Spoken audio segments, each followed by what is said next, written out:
امام الانبیاء نے جب اعلان کیا اللہ کی وحدانیت کا اور اپنی نبوت و رسالت کا اعلان کیا، بس ہر طرف چرچا ہی چرچا ہو گیا، لوگ مخالف بن گئے، اپنے بیگانے ہو گئے، محبتیں نفرتوں میں بدل گئیں، ہر طرف سے آپ کے خلاف سازشوں کا ایک طوفان کھڑا ہو گیا۔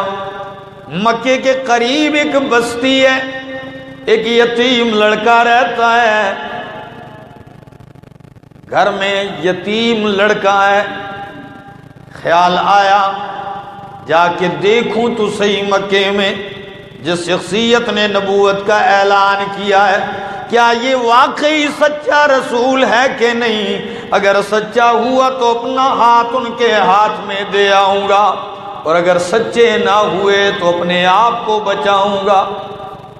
نکل آیا، چلتے چلتے پوچھتا گیا مکے میں، میرے نبی کا نام لیتا ہے، وہ کہاں ہے، وہ کہاں ہے؟ کسی نے کہا ادھر ادھر، چلتے چلتے بالآخر وہ مسجد حرام تک آ گیا۔ امام الانبیاء حرم میں بیٹھے ہیں، کعبۃ اللہ کی صحن میں بیٹھے ہیں، ساتھیوں کا مجمع لگا ہے سامنے، یہ آیا، تقریر نہیں سنی، معجزہ نہیں دیکھا، دلیل بھی نہیں سنی، آتا گیا، دور سے یوں دیکھتا گیا اور آتا گیا۔ جب میرے محمد کے حسن برے چہرے پہ نظر پڑی، آپ کے حسن و جمال والی صورت کو دیکھا تو دھنگ رہ گیا، دیکھتا ہی چلا گیا، دیکھتا ہی رہ گیا۔ تھوڑی دیر دیکھنے کے بعد آگے بڑھا اور میرے نبی سے کہنے لگا یا رسول اللہ ہاتھ آگے کیجئے، میں کلمہ پڑھنے کے لیے تیار ہوں۔ امام الانبیاء نے فرمایا تو نے ابھی تک دلیل تو کوئی نہیں سنی، میں نے تجھے دعوت بھی کوئی نہیں دی، میں نے تجھے معجزہ بھی کوئی نہیں دکھایا، کیسے مان گیا؟ کہنے لگا دلیلوں کی ضرورت نہیں، معجزوں کی ضرورت نہیں، آپ کا چہرہ سب سے بڑا معجزہ ہے۔ جب میں نے آپ کے چہرے کو دیکھا میرے دل نے کہا عبداللہ یہ چہرہ کسی جھوٹے کا نہیں ہو سکتا، یہ چہرہ بتا رہا ہے یہ سچے کا چہرہ ہے۔ جھوٹے کے چہرے میں اور سچے کے چہرے میں بڑا فرق ہوتا ہے، یہ چہرہ ہی صداقت والا ہے۔ امام الانبیاء نے فرمایا لڑکے میرے ساتھ چلنا بڑا مشکل ہے، میرے ساتھ چلنے والا راستہ بڑا دشوار ہے، تکلیفیں ہیں، اذیتیں ہیں، امتحان ہیں، مصیبتیں ہیں، پتھر ہی پتھر ہیں، کانٹے ہی کانٹے ہیں، کہیں ایسا نہ ہو تیرا نرم و نازک بدن یہ برداشت نہ کر سکے، اس لیے تجھے میری طرف سے یہ آرڈر ہے ایمان کو چھپائے رکھ۔ کیا کر؟ چھپائے رکھ کچھ دیر کے لیے، کچھ وقت کے لیے، جب حالات بن جائیں گے بھلے اظہار کر دینا۔ لڑکا مان گیا، چلا گیا، گھر میں جب پہنچتا ہے تو یتیم ہے، چچا کے گھر میں رہ رہا ہے، ماں زندہ ہے۔ جب بھی رات کو بیٹھتے ہیں تو ماں اور اس کے چچا امام الانبیاء کے خلاف باتیں کرنے لگتے ہیں، ہر گھر میں یہی باتیں جاری ہو گئی ہیں۔ یہ ایک دم آ کے کھڑے ہو کے کہنے لگا جی آپ کس کی بات کرنے لگے ہیں؟ چچا نے ایک دن غصے میں آ کے کہا تیرا کیا کام ہے بھلا ہماری باتوں میں، جاؤ بیٹھ جاؤ، خاموش ہو جاؤ۔ جب بھی ہم ان کی بات کرتے ہیں آپ کے کان کھڑے ہو جاتے ہیں اور آ جاتے ہو پاس۔ چچا کو شک پڑ گیا، ایک دن کہنے لگا بھتیجے مجھے تو شک پڑ گیا کہیں تو بھی بے دین ہو گیا ہے۔ اس وقت جو مسلمان ہو جاتا لوگ کیا کہتے؟ بے دین ہو گیا۔ اصبوتا، کیا تو صابی بن گیا؟ جو ایمان لے آتا تو لوگ کہتے ہیں سارا صابین، یہ صحابی بن گیا تو کہنے لگا کیا تو بھی ان کا پیروکار بن چکا ہے؟ بس عبداللہ سے رہا نہ گیا اور کہنے لگا اب چھپانے کا زمانہ چلا گیا، کہنے لگا چچا ہاں میں نے محمد رسول اللہ کا کلمہ پڑھ لیا ہے، میں ان کا تابعدار بن چکا ہوں۔ محبت دیکھیے، اپنے کردار سے عمل سے اپنی محبتوں کو سچا ثابت کرنے والے لوگ۔ فرمایا میں ایمان لا چکا ہوں، بس یہ بات سننے کی دیر تھی، چچا آگ بگولا ہو گیا، مارنا شروع کر دیا، اذیت تکلیف کا امتحان گھر ہی سے شروع ہو گیا، مار مار کے چچا تھک گیا، لیکن عبداللہ اپنی بات سے پیچھے نہ ہٹا۔ آخر چچا نے کہا بھتیجے اب تیرے سامنے ایک ہی راستہ ہے۔ چچا بولیے وہ کون سا؟ چچا نے کہا یا میرا گھر چھوڑے گا یا محمد رسول اللہ کا در چھوڑے گا، یا میرا گھر چھوڑ یا محمد رسول اللہ کا دین چھوڑ دے۔ تو پتہ ہے نوجوان کے لیے یہ بڑا تکلیف دہ مرحلہ ہوتا ہے، گھر چھوڑ کے جاؤں گا کہاں، پناہ دینے والا کون ہوگا، مجھے پالنے والا کون ہوگا، کہاں جاؤں گا، سوچ میں پڑ گیا۔ لیکن بے دڑک چچا سے کہنے لگا چچا تیرا اور تیرے جیسے گھر ہزاروں قربان کر سکتا ہوں، لیکن محمد رسول اللہ کی غلامی نہیں چھوڑ سکتا۔ ان کی محبت دل میں آ گئی۔ اب میں ماں باپ اولاد جائیداد جاگیر ہر چیز تو چھوڑ سکتا ہوں، لیکن ان کی غلامی نہیں چھوڑ سکتا۔ اچھا نکل، پکڑا ہاتھ سے اور گھسیٹا دروازے کی طرف دھکا دے کر کہ جاؤ۔ جب دیکھا کہ یہ تو بھتیجا ٹس سے مس نہیں ہو رہا، پھر ہاتھ سے پکڑا، کہنے لگا کھاتے میرا ہو، پہنتے میرا ہو، کمائی میری ہے اور گیت ان کے گاتے ہو، اتار یہ لباس۔ فوراً کپڑا اتارا، قمیض اتار کے پھینک دی، جوتے اتار کے پھینک دیے، اب صرف ازار رہ گیا، شلوار رہ گئی۔ چچا کی طرف دیکھا، چچا کہنے لگا بھتیجے اگر عزت اتنی پیاری ہے تو چھوڑ ان کی غلامی اور اندر آ جا، اور اگر ان کی غلامی نہیں چھوڑتا تو عزت بھی جائے گی، اتار یہ کپڑا میرا ہے۔ تو اس وقت سوچ میں پڑ گیا نوجوانوں آپ بتائیں عزت قربان کرنا آسان ہے کہ مشکل ہے؟ بہت مشکل۔ لوگ جانیں قربان کر دیتے ہیں مگر عزت قربان نہیں کرتے، جب عزت پہ آتی ہے سب کچھ لٹا دیتے ہیں۔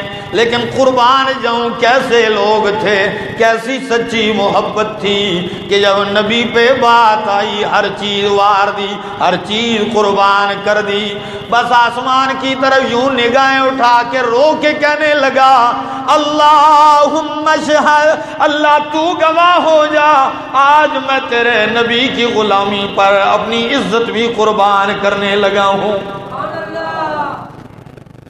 اتاری شلوار اور اندر پھینک دی گھر کی طرف، جو ہی شلوار اندر پھینکی دیوار کی اوٹ میں جا کے بیٹھ گیا۔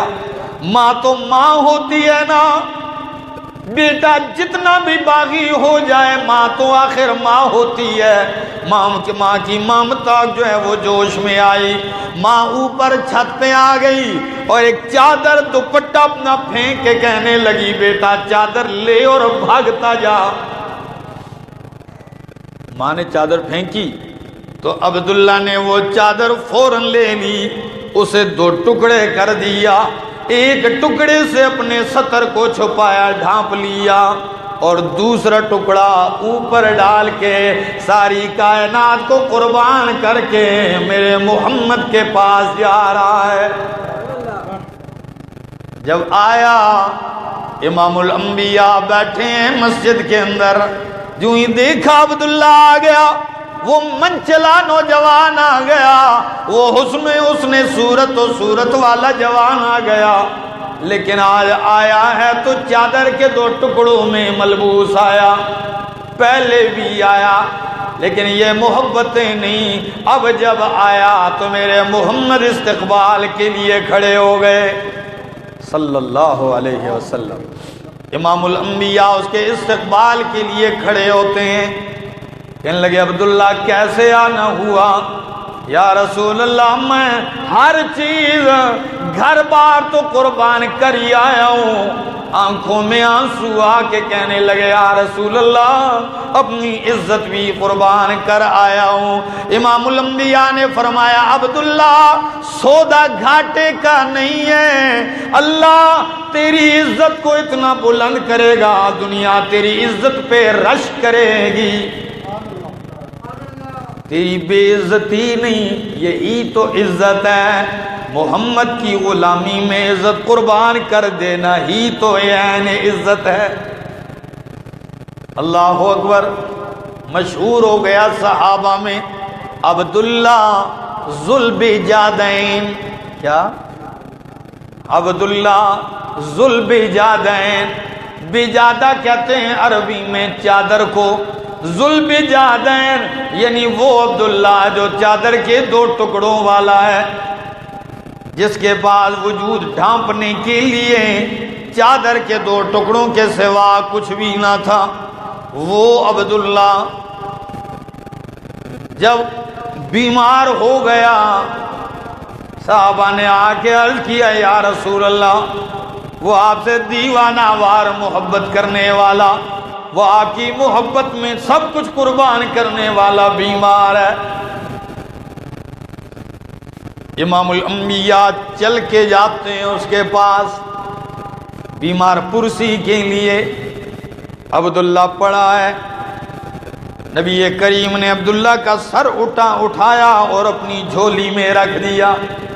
کیا بات ہے، کیا بات ہے، کچھ قربان کیا تو یہ اعزاز ملا نا، کہ سر اٹھا کے امام الانبیاء نے اپنی جھولی میں رکھ دیا، اور جو ہی جھولی میں رکھا آپ کے بالوں میں یوں امام الانبیاء ہاتھ ہلا رہے ہیں اور کیا کہتے ہیں، ماں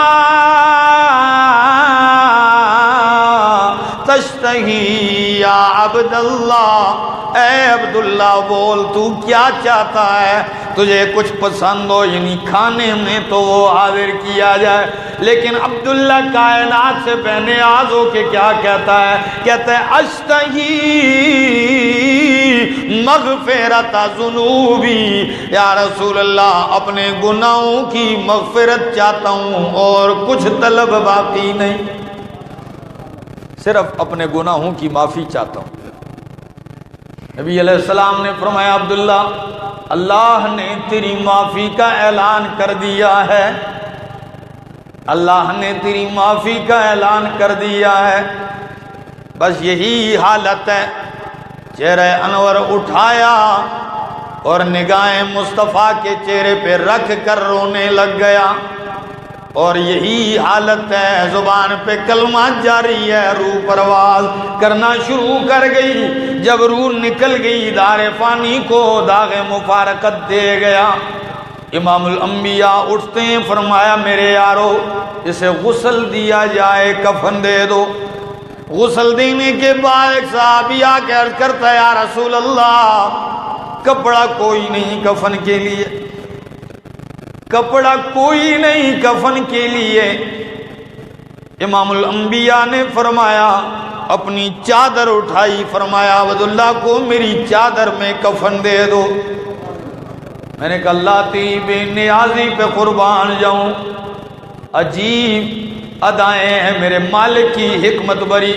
جب اتارنے پہ آیا تو لباس ہی سارا اتروا دیا، اور جب پہنانے پہ آیا تو امام الانبیاء کی چادر میں ہمیشہ کے لیے کفن میں سلا دیا۔ اللہ، کفن دینے کے بعد جب دفن کی باری آتی ہے، جنازہ امام الانبیاء نے پڑھایا۔ جب دفن کی باری آتی ہے، آپ نے کبھی یہ بھی غور کیا ہے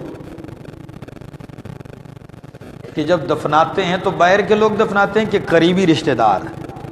بولیے، قریبی رشتہ دار۔ صحابہ نے عرض کیا رسول اللہ عبداللہ کا قریبی کوئی نہیں، عبداللہ کا کوئی قریبی نہیں۔ نبی کریم نے فرمایا پیچھے ہٹ جاؤ، عبداللہ کا قریبی میں محمد خود ہوں۔ آپ نے اپنے ہاتھوں سے عبداللہ کو دفنایا، اور جب دفنایا قبر میں اتارنے کے بعد امام الانبیاء نے یوں نگاہیں اٹھا کے فرمایا اے اللہ، تیرا پیغمبر محمد عبداللہ سے راضی ہے، اللہ تو بھی اس سے راضی ہو جا۔ جب یہ جملہ کہا تو فاروق اعظم اس موقع پر رو پڑے اور کہنے لگے کاش عبداللہ آج آپ کی جگہ میں ہوتا۔